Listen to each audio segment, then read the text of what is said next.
안녕하세요. R&A 플러스 4 조재현입니다. 우리는 과거보다 더 편안하고 안전한 삶을 살고 있습니다.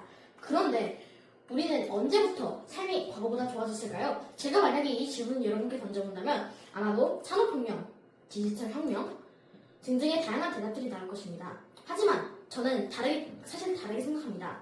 저는 20세기 초반 근로소득 제도의 완성이 현대사회의 변화라고 생각합니다. 사람들이 직업을 갖고 열심히 일하면 돈을 받기 때문에 돈을 벌기 위해선 직업을 갖고 열심히 일해야 하기 때문입니다. 즉, 저는 직업의 발달을 가장 중요한 계기라고 생각합니다. 그 중에서도 모든 직업들은 사회에 영향을 주고 도움을 주지만 저는 이 직업 하나만큼은 꼭 필요하다고 생각합니다. 제가 가장 중요하게 여기는 직업에 대해 힌트를 내보자면 첫 번째 힌트, 인류 수명 연장의 1등 공신입니다. 그리고 마지막 두 번째 힌트, 이 직업은 재난과 전쟁터의 마지막 희망입니다. 이 직업은 무엇일까요? 맞습니다. 이 직업은 바로 의사입니다. 지금부터 저의 장래희망, 의사에 대해 발표해 보겠습니다. 먼저 의사의 정의, 필요성, 그리고 이들이 수행하는 역할에 대해 알아보겠습니다. 먼저 의사란 국립국어원 표준국어 대사를 따르면 일정한 자격을 갖추고 병을 고치는 사람을 뜻합니다. 즉 사전적 의미만으로는 그냥 병을 고치는 사람이란 것입니다. 하지만 실제 현장에서 의사가 수행하는 역할은 사람적 정의보다 더 넓은 범위를 갖고 있습니다. 왜냐하면 의사는 환자와 마주한 신체적, 심리적, 그리고 사회적 차원의 문제를 해결하는 과정을 주도하기 때문입니다. 예를 들어 의사는 전문적인 치료 외에도 환자 상담, 건강관리, 그리고 행정 및 기록을 담당합니다. 이렇게 의사는 개인의 생명 구조부터 사회 시스템의 안정까지 다방면에서 중요한 역할을 지닙니다. 의사는 생명을 존중하고 건강의 회복을 돕는 직업이기 때문에 아주 중요한 직업입니다. 그리고 이 지구에서 일어난 가장 큰 전쟁 중 하나인 세계 제2차 대전 당시에 의사가 없었다면 인류는 전쟁의 직접적인 피해보다 더 참혹한 결과를 맞이했을 것입니다. 먼저 응급수술과 항생제 처방이 불가능해지면서 가벼운 부상조차 감염과 폐혈 쪽으로 번져서 수많은 군인들이 목숨을 잃었을 것입니다. 또 전쟁 이후에 페니실린과 같은 의학적 혁신이 없었다면 총칼보다 무서운 전염병이 전장과 민간 사회를 무너뜨렸을 것입니다. 결국 의사의 부재는 사망자 수를 수배 이상 늘리고 전후 사회의 복귀를 불가능하게 만들었을 것입니다. 즉 간단히 말하자면 의사는 아주 중요한 직업이라는 겁니다. 아무리 의사의 필요성과 업무가 중요하긴 하지만 그것이 저의 장래희망을 의사로 풀게 만든 직접적인 이유는 아닙니다. 저는 저와 가장 가까운 관계에 있고 가장 대단하신 분들이 저의 꿈을 시대하는 가족이었습니다. 저희 부모님은 둘 다 의사십니다. 엄마는 신경내과 전문의시고 아빠는 순환기내과 전문의십니다. 이 두 분의 임무는 아주 중요합니다. 왜냐하면 신장은 몸의 균형을 맞추는 정수기라고도 할 수 있습니다. 즉 세심한 관리로 건강을 회복시키는 일을 하고 있습니다. 또 아빠는 순환기내과 전문의십니다. 순환기내과는 신장에 대한 의사인데요. 신장은 생명의 엔진이다 라는 말도 있습니다. 또 가장 미급한 순간 생명을 지키는 일이 바로 저희 아빠가 하시는 일입니다. 그렇게 저는 두 명이 다 의사이신 부모님 곁에서 자라오면서 어렸을 때부터 재미있는 의학 상식과 의료 용어에 대해 알게 되었는데요. 그렇게 저는 누구의 강요도 없이 직업인 의사와 친해지게 됩니다. 예를 들어 저는 어렸을 때부터 심장이 두 개인 사실인 것부터 심장의 역할과 피의 순환까지 알게 되었습니다. 결국 저는 7살 때 저도 의사가 되기로 결심했습니다. 그리고 저는 저희 부모님이 저에게 아주 큰 영향을 주셨다는 것을 깨닫게 됩니다. 그리고 저를 키운 책도 있는데요. 그것은 바로 의사 어벤져스라는 책입니다. 의사 어벤져스는 강훈, 장하다, 이로운, 나선우, 구해조의 5명의 어린이 의사가 병원과 실제 현장에서 고군분투하며 성장하는 재미있는 어린이 의학 동화입니다. 이 책에서는 어려운 의학 지식도 재미있는 이야기로 배우고 주인공들이 힘을 합쳐 위기를 극복하는 과정에서 진정한 의사의 마음가짐을 배웠습니다. 이 책은 저에게 아주 큰 영향을 주었습니다. 이 책에서는 어린이 의사들은 보호자들의 불신과 어떻게 어린이가 수술을 해? 라는 편견과 부딪히고 있습니다. 하지만 어린이 의사들은 어린 특유의 공감 능력과 뛰어난 실력을 바탕으로 환자의 마음과 병을 모두 치료하게 됩니다.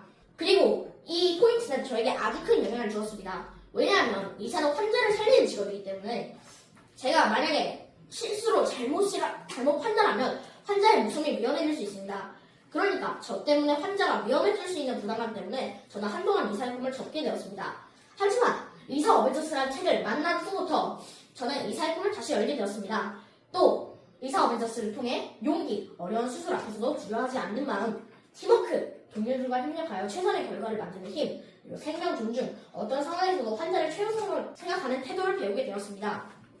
마지막으로 제가 의사가 되기 위해서 어떻게 해야 될까요? 지금부터 저의 다짐과 미래 계획에 대해서 발표해 보겠습니다. 먼저 생명 존중. 이것은 의사가 되기 위한 기본 자질 중 하나입니다. 모든 생명을 고귀하게 여기며 책임감을 갖겠다는 아주 중요한 다짐입니다. 두 번째는 환자 중심입니다. 환자의 아픔에 공감하고 마음까지 치유하는 의사가 되겠습니다. 세 번째, 끊임없는 탐구. 의학 발전을 위해 과학 공부와 연구를 게을리하지 않겠습니다. 만약 제가 의학을 발전시킨다면 더 많은 환자들이 살 수 있는 일이니까 아주 중요한 것입니다. 마지막은 나눔과 봉사입니다. 돈을 벌기 위해서 오직 한 환자만 치료하는 것이 아니라 가진 재능을 사회에 나누며 봉사하는 삶을 살겠습니다. 이상 발표를 마치겠습니다. 감사합니다. 안녕하십니까. 오늘 저는 제가 어떤 사람이 되고 싶은지 그리고 그 꿈에 어떤 책들이 영향을 주었는지에 대해 이야기해 보려고 합니다. 저는 사랑하는 가족들 그리고 제 주변의 소중한 사람들과 오래오래 행복하게 살고 싶다는 생각을 자주 했습니다. 이런 마음에서 저는 사람들이 더 건강하고 오래 살 수 있도록 도와주는 생명과학자가 되고 싶다는 꿈을 가지게 되었습니다. MSC에서 공부하는 동안 제 꿈을 조금 더 구체적으로 만들어주고 용기도 주었던 책이 2권 있습니다. 바로 꼬물꼬물 세균대왕 미생물이 지구를 지켜요와 어린이를 위한 바보 빅터입니다. 먼저 꼬물꼬물 세균대왕 미생물이 지구를 지켜요를 읽으면서 저는 세균과 유전자, 염색체에 대해 처음 알게 되었습니다. 그리고 이 책을 통해 저는 아주 작은 세균이 사람의 몸과 지구에 큰 영향을 줄 수 있다는 사실이 신기하게 느껴졌습니다. 이 다이어그램은 책의 내용 중 4단원 세균으로 병을 막는다. 그래서 미생물과 인간의 관계를 보여줍니다. 미생물은 병을 일으키기도 하지만 우리 몸에 면역을 키워주기도 합니다. 면역력이 강하면 병을 막을 수 있고 약하면 쉽게 병에 걸릴 수 있습니다. 파스테르는 실험을 반복하면서 우연히 오래된 병균을 닭에게 넣었는데 닭이 병에 걸리지 않는다는 것을 알게 되었습니다. 이 실험을 반복하면서 파스테르는 우리 몸이 병균을 기억하는 면역 반응이 있다는 것을 알게 되었고 이것이 예방접종의 시작이 되었습니다. 저는 이 책을 통해 과학자들이 어떻게 전염병 예방 연구를 하는지 또 병을 치료하는 세균들도 있다는 점을 배울 수 있었고 세균과 유전자, 바이러스가 사람의 건강과 깊이 연결되어 있다는 것을 깨달았습니다. 그리고 제가 생명과학자가 된다면 세균과 유전자를 연구하여 건강과 생명을 지키겠다는 계획을 세울 수 있었습니다. 다음으로 어린이를 위한 바보 빅터를 읽으면서 저는 자신에 대한 긍정적인 이미지를 가지는 마음가짐, 실패를 두려워하지 않고 도전하는 용기, 어려움을 겪더라도 포기하지 않고 꾸준히 이어가는 노력을 배울 수 있었습니다. 이 다이어그램은 어린이를 위한 바보 빅터의 이야기를 간단하게 보여줍니다. 빅터를 부정적인 렌즈로 바라본 로널드 선생님과 덕후는 빅터를 바보라고 생각해 단점만 보고 불신과 비난을 하였고 반대로 빅터를 긍정적인 렌즈로 바라본 스튜어트 선생님과 레일자 선생님 그리고 로라는 빅터의 창의적 재능을 알아보고 칭찬과 격려를 해주었습니다. 그리고 빅터는 로라의 도움을 받아 우연한 기회를 놓치지 않고 자신만의 방식으로 노력한 끝에 결국 성공할 수 있었습니다. 사실 제가 생명과학 관련된 책을 읽다 보면 내용이 어려워서 제가 이 모든 것을 잘 이해하고 제 꿈을 이룰 수 있을지 걱정이 될 때도 있습니다. 그럴 때마다 저는 자신을 믿고 스스로를 위대한 존재라고 생각해야 한다. 그러면 행동도 위대하게 변할 것이다. 라는 바보 빅터의 연설처럼 제 자신을 믿고 포기하지 이런 마음가짐이 중요하다는 것을 다시 생각하게 되었습니다. 앞으로도 저는 책을 읽으면서 더 많이 배우고 더 많이 생각하며 제 꿈에 한 걸음씩 다가가고 싶습니다. 제가 읽는 모든 책들이 제 마음의 양식이 되고 성장의 바탕이 될 것이라고 믿습니다. 지금까지 제 발표를 들어주셔서 감사합니다. 안녕하세요. 저는 유한입니다. 제 꿈은 아나운서입니다. 여러분은 아나운서가 무엇이라고 생각하나요? 단순히 말을 잘하는 사람이라고 생각하나요? 저는 아나운서가 사람들에게 정확한 정보를 전달하고 사람들과 소통하며 마음까지 전하는 직업이라고 생각합니다. 제가 아나운서라는 직업을 꿈꾸게 된 이유는 제가 평소에 말을 잘해 주변 사람들이 아나운서 같다고 해주었고 그 영향으로 아나운서를 꿈꾸게 되었습니다. 저는 사람들에게 소식을 전달해 위험한 상황이나 중요한 소식을 빠르고 정확하게 전달해 주고 싶기 때문입니다. 그렇다면 아나운서는 무엇을 할까요? 아나운서는 단순히 말을 많이 하고 아무 말이나 하는 사람이 아닙니다. 아나운서는 뉴스, 스포츠 중계, 라디오, 행사에서 사회를 보고 사람들과 소통하며 전달합니다. 정확한 정보 전달, 논리적 설명, 사실과 의견을 구분할 줄 알아야 합니다. 제가 MSC에서 읽은 책 중 가장 큰 영향을 받은 첫 번째 책은 하늘이 나는 교실이란 책입니다. 하늘이 나는 교실의 친구들은 처음엔 몸으로 싸우며 다툼을 해결했지만 나중에는 서로를 이해하고 말로 해결할 줄 아는 멋진 친구들이 되었습니다. 이들을 본받아 마음을 이해하고 공감할 줄 아는 아나운서가 되겠습니다. 제가 큰 영향을 받은 두 번째 책은 논리를 모르면 웃을 수도 없다라는 책입니다. 논리를 모르면 웃을 수도 없다의 논리적으로 생각하며 문제를 해결하는 태도를 본받고 싶습니다. 아나운서가 되려면 아까 말했다시피 정확한 정보 전달, 논리적 설명, 사실과 의견을 구분하는 능력이 필요하기 때문입니다. 이 책들을 보고 아나운서에 필요한 상식들을 배우고 어휘력도 키우며 발표 기회가 있을 때마다 도전하고 또박또박 말하기 연습도 하겠습니다. 저는 아나운서를 세상과 사람을 연결해주는 직업이라고 생각합니다. 정확한 정보와 따뜻한 마음을 전하는 좋은 아나운서가 되겠습니다. 감사합니다. 안녕하세요. 오늘 나의 꿈에 대해 발표하게 된 정연우입니다. 제 꿈은 태극기처럼 바르고 정의로운 국회의원이 되는 것입니다. 태극기는 우리나라를 상징하는 소중한 국기입니다. 나라를 사랑하는 따뜻한 마음이 담겨 있습니다. 저는 항상 태극기를 볼 때마다 애국심을 느꼈습니다. 그리고 태극기처럼 바르고 정직하며 다른 사람에게 도움이 되는 사람이 되고 싶다는 생각을 늘 해왔습니다. 다른 사람에게 도움을 줄 수 있는 직업은 아주 많지만 그 중에서도 제 꿈이 국회의원이 된 결정적 계기는 이번 겨울방학 국회의사당을 견학한 이유입니다. 평소에 정치에 관심이 많았던 저에게 국민을 위한 법을 만들고 국민의 행복을 위해 일하는 국회의원이 너무나도 딱 맞는 직업이라고 생각되었습니다. 국회의사당 이곳저곳을 둘러보면서 나중에 꼭 이곳에서 일하고 싶다는 생각이 들었습니다. 그렇게 꿈을 키워가던 어느 날 MSC 수업 도서로 재미있는 선거와 정치 이야기라는 책을 읽게 되었습니다. 저는 이 책을 읽고 국회의원의 역할에 대해 더 자세히 알게 되었습니다. 이 책에서는 상권분립 중 입법부에 속하는 국회의원이 국민을 대신해서 나라의 일을 하고 국민들이 더 안전하고 행복하게 살 수 있도록 법을 만드는 중요한 사람이라고 하였습니다. 그리고 선거를 통해 국민들이 직접 국회의원을 뽑는 이유와 선거의 중요성도 알게 되었습니다. 단순히 국민이 투표하는구나 하고 생각했는데 선거권이 민주주의 나라인 우리나라에 꼭 필요한 것이라는 것을 깨달았습니다. 또 책을 읽으면서 저는 국회의원이 단순히 높은 자리에 있는 사람이 아니라 국민을 위해 봉사하는 사람이라는 것을 알게 되었습니다. 그리고 항상 공정하게 생각하고 옳은 선택을 하기 위해 노력해야 되겠구나 하고 생각하였습니다. 제가 생각하는 국회의원의 장점은 많은 사람들을 도울 수 있다는 것입니다. 국회의원은 국민의 어려움을 듣고 그것을 해결하기 위해 노력할 수 있습니다. 그리고 나라를 더 좋은 나라로 만드는 데 직접 참여할 수 있고 그만큼 보람도 느끼고 국민들에게 존경받을 수 있습니다. 하지만 힘든 점도 있습니다.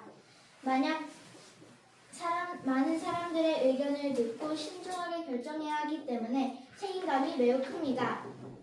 만약 공정하지 않게 어느 한쪽의 편을 들거나 국민이 원하지 않는 선택을 한다면 비판을 받을 수도 있습니다.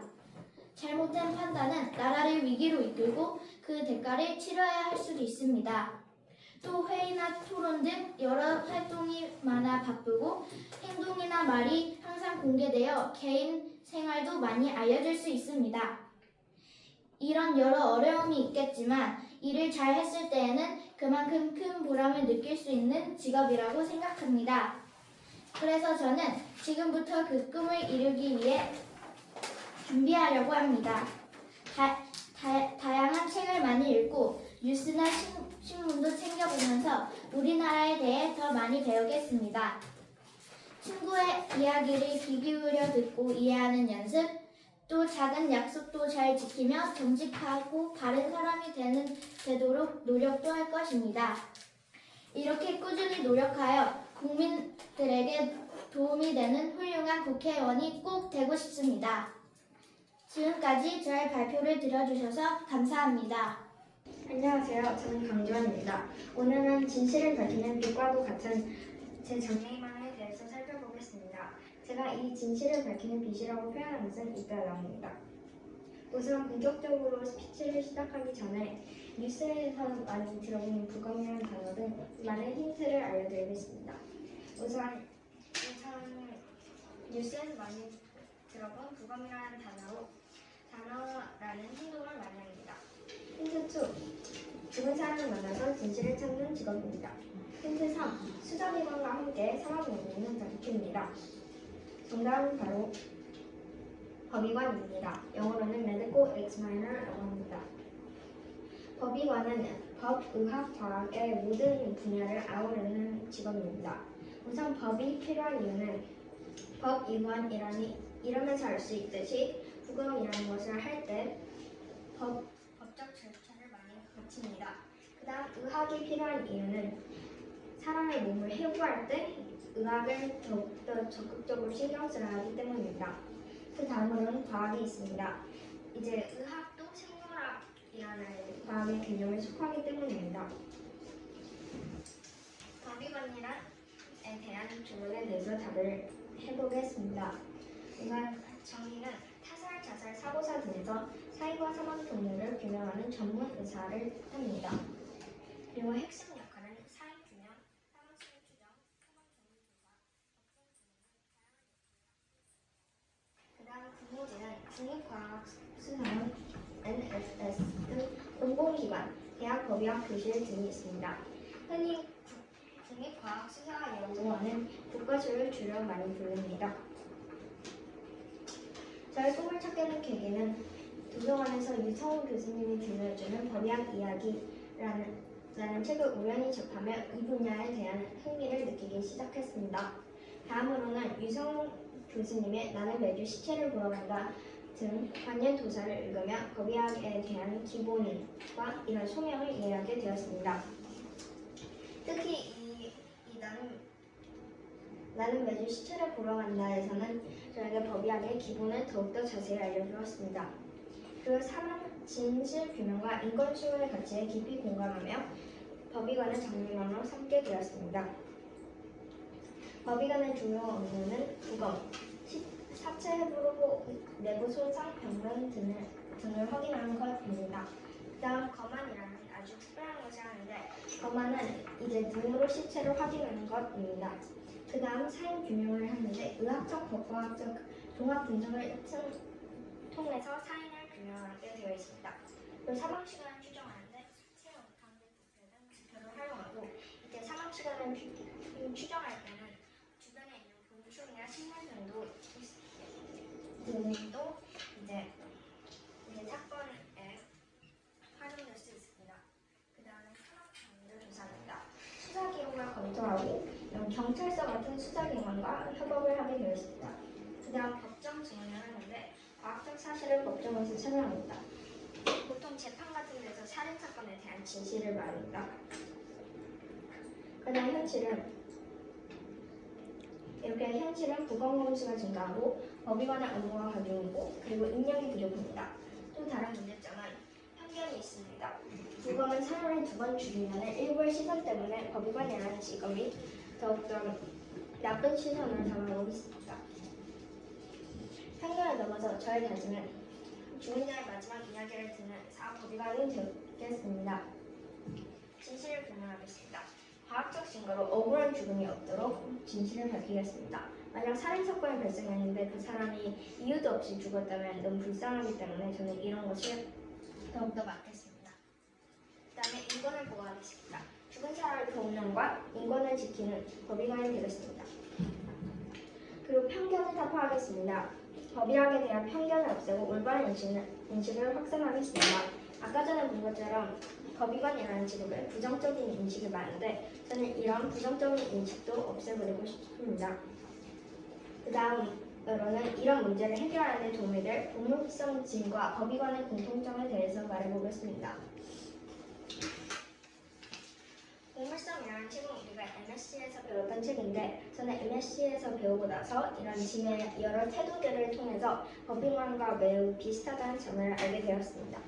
우선 도전 정신은 이제 이 책에서 특히 보물을 찾는 모험이기 때문에 짐에 이런 도전 정신이 있는 태도를 더욱더 살필 수 있고 그리고 법의관도 어떤 해부든지 어떤 어려운 사건이든지 다 해결하려고 노력하는 도전 정신이 있습니다.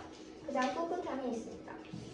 이제 보물섬에서 짐은 이제 여러 보물을 구하고 그리고 동료들의 안전도 챙기면서 이런 꿋꿋함을 보여줍니다. 마찬가지로 법의관도 일을 하면서 동료도 챙기고 그리고 그런 법정 증언도 하면서 꿋꿋함을 보여줍니다. 그 다음 선술성이 있습니다. 보물섬의 짐은 언제 한 장면에서 어떤 적이 있는 환경에서도 되게 침착하게 이러면서 이러한 성실성을 보여주고 그리고 존 실버의 오두막에 갇혔을 때도 되게 성실하게 일을 다했습니다. 이처럼 법의관도 성실하게 항상 일을 다하는 모습을 볼 수 있습니다. 그리고 보물섬의 짐에서도 정의를 구현합니다. 항상 짐은 벤보우 제독 여관에서는 어머니와 아버지를 챙기며 그리고 이 모험에서는 항상 동료들을 챙겼습니다. 이런 면에서 정의 구현을 했다고 볼 수 있습니다. 안녕하세요. 저는 김혜인입니다. 오늘은 제 꿈인 지방의 수학과 의사에 대해서 설명하겠습니다.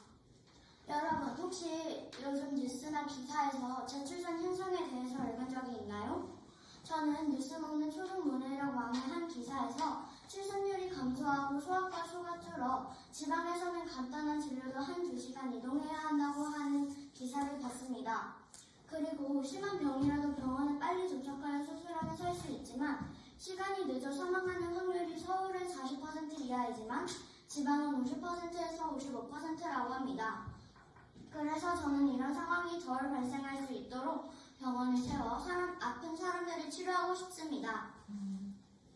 두 번째 책은 슈바이처인데요. 이 책의 등장인물 슈바이처는 유럽에서 아프리카까지 대륙을 넘어서 병원을 세워 아픈 사람들을 치료했습니다. 많은 사람들이 그에게 넌 거기서 왜 그런 일을 선택하니? 와 같이 듣기 좋지 않은 말을 많이 했지만 그는 신경 쓰지 않고 일을 해나갔습니다. 이런 그의 일이 저에게 다른 사람들의 말에 신경 쓰지 않고 일하라는 생각과 용기를 주었습니다. 이상으로 제 발표를 마치겠습니다. 감사합니다. 안녕하세요. 저는 꿈이 체스 그랜드마스터인 오주영입니다. 여러분은 혹시 체스를 통해 자신의 인생을 생각해 본 적이 있나요? 저는 체스를 배우면서 제 삶의 자세와 닮았다고 느꼈습니다. 첫 번째는 기물입니다. 체스에서 가장 작은 기물은 폰입니다. 폰은 앞으로 하나씩밖에 가지 못합니다. 하지만 칼 끝까지 가면 퀸처럼 더 강한 힘을 받을 수 있습니다. 저는 이 모습이 제 제가 꿈꾸며 나아가는 모습과 닮았다고 생각합니다. 지금은 작은 손처럼 한 걸음씩 나아가고 있지만 포기하지 않고 끝까지 간다면 세계적인 선수가 될 수 있다고 믿습니다. 저도 매일 조금씩 연습하며 꿈에 다가가고 있습니다. 두 번째는 오프닝입니다. 체스에서 처음을 오프닝, 중간을 미들 게임, 끝을 엔드 게임이라고 합니다. 오프닝에서 실수하면 뒤에 가서 힘들어질 수 있습니다. 그래서 시작이 정말 중요합니다. 저도 제 꿈을 향해 가는 첫걸음을 소중히 여기려고 합니다.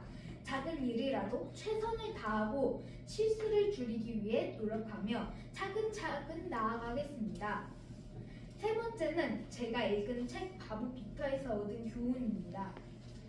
주인공 빅터는 친구들에게 놀림받고 힘든 시간을 보냈습니다. 하지만 포기하지 않고 끝까지 노력했습니다. 그 결과 멋지게 성장해 자신의 꿈을 이루었습니다. 저도 지금은 부족한 점이 많지만 끝까지 노력한다면 빅터처럼 제 꿈을 이룰 수 있다고 생각합니다. 체스는 저에게 중요한 가르침을 주었습니다. 천천히 가더라도 포기하지 말 것, 시작을 소중히 할 것, 그리고 끝까지 노력할 것입니다. 앞으로 저는 멀리 앞을 내다보며 체스를 배우겠습니다. 학원에서 열심히 배우고 책도 읽고 다양한 프로그램에도 참여하여 실력을 키우겠습니다. 체스처럼 한 수 한 수 전략을 세워 꿈을 이루어 나가겠습니다. 경청해 주셔서 감사합니다. 안녕하세요. 어른의 4+ 이지연입니다.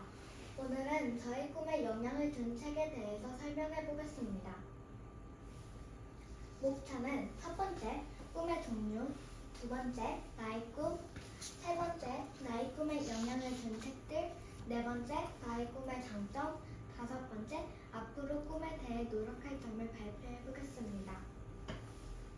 일단 꿈은 직업이라는 것도 있지만 그 외에도 해보고 싶은 것, 자신이 가지고 싶은 자질, 목표 등이 있습니다. 여기서 저는 자신이 가지고 싶은 자질을 선택했습니다. 저희 꿈은 포기하지 않고 지혜롭게 열심히 하는 사람입니다. 그러면 노력하다 보면 성공할 수 있는 확률이 높아지기 때문입니다. 하지만 이것은 몇몇 사람들의 행동과 다릅니다. 몇몇 사람들의 행동은 잘하는 것만 하려고 하는 것입니다. 그러면 넓은 것을 체험할 수 없게 됩니다. 저와 사람들의 렌즈 비교를 이렇게 해봤는데요. 다른 사람들은 생각은 잘하는 것만 하려 한다는 생각이고요. 렌즈는 시도하지 않는 렌즈입니다. 이 자질들이 모여서 거의 아무것도 안 하고 잘하는 것만 계속하려고 하는 사람들이 만들어집니다. 반면에 저의 생각은 못하는 것도 노력하는 생각입니다. 그리고 렌즈는 시도하는 렌즈입니다. 이런 것들이 모여서 열정적으로 노력하는 제가 만들어집니다. 저희 꿈에 영향을 준 첫 번째 책은 바로 탈무드입니다. 탈무드의 줄거리는 지혜로운 랍비가 여러 사건을 해결하는 책인데요. 여기서 랍비는 섣불리 판단하지 않고 서로의 생각이 고려해 지혜롭게 결정하는 사람입니다. 그리고 랍비의 렌즈는 공평하고 지혜롭게 판단하는 렌즈입니다. 여기서 본받을 점은 타인의 의견을 경청하며 지혜롭게 판단하는 것입니다. 저희 꿈에 영향을 준 두 번째 책은 쓸모있는 수학만 하겠습니다입니다.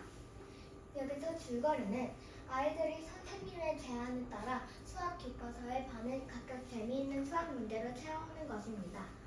여기서 아이들은 문제를 열정적으로 만들려고 하고요. 아이들의 렌즈는 열심히 참여하는 렌즈입니다. 여기서 본받을 점은 포기하지 않으면 열정적으로 참여하는 자세입니다. 네 번째, 저희 꿈의 장점에 대해서 말해보겠습니다. 첫 번째 장점은 계속하다 보면 좌절하지 않게 되는 것입니다. 두 번째 장점은 무엇이든 열심히 노력하는 것입니다. 열심히 노력하면 자신감이 생기겠죠? 다섯 번째, 앞으로 꿈에 대해 노력할 점을 발표해 보겠습니다. 첫 번째, 한 분야에만 집중하지 않고 여러 분야에 관심 가지며 좌절하지 않고 포기하지 않으면 목표를 이룰 수 있는 확률이 높아집니다. 것입니다. 이상으로 발표를 마치겠습니다. 안녕하세요. 제 이름은 김도윤입니다. 제 꿈은 치과 의사입니다. 치의학기는 이와 이모, 입안의 여러 조직을 연구하고 치료하는 의학의 한 분야입니다. 치의학은 이의 구조, 입안의 근육과 신경, 세균이 생기는 원인과 치료 방법을 알고 치의학에서는 충치를 고치는 것, 치아 교정, 임플란트, 턱교정 시술을 하는 것입니다. 그러면 이제부터 제가 치과 의사가 되고 싶은 이유에 대해 발표하겠습니다. 첫째, 친절한 치과 의사 선생님입니다. 제가 5살 때 처음 치과에 갔을 때 치료가 진짜 너무 아플까봐 무서웠지만 치과 선생님이 아주 친절하셔가지고 조금만 아팠습니다. 둘째, 신기한 도구들입니다. 제가 처음 치과에 갔을 때 지금까지 모든 병원에서 본 적 없는 신기한 도구들이 있었습니다. 그 중에서는 이렇게 갈고리가 이렇게 양쪽에 있는 도구도 있었고, 아니면은 뭐 이렇게 그 호스처럼 생겨가지고 그 물 나오는 거 그거 있었고, 아니면 그 옆에 이만한 마취 주사도 있었고, 아니면 이렇게 드릴도 있었어요.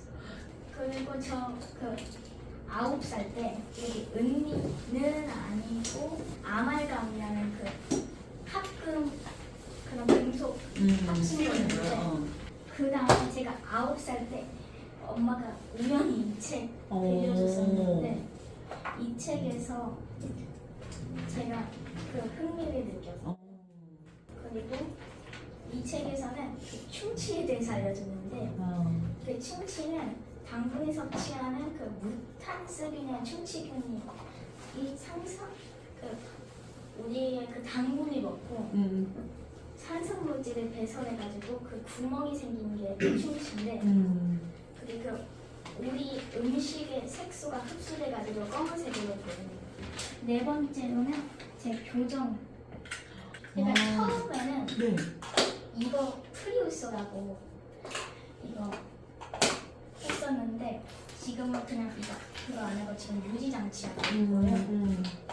그래가지고 제 얘가 90도 여기 얘 90도 진짜 삐뚤어져 있었는데 지금 얘랑 얘 하고 이제 바르게 왔어요. 이제.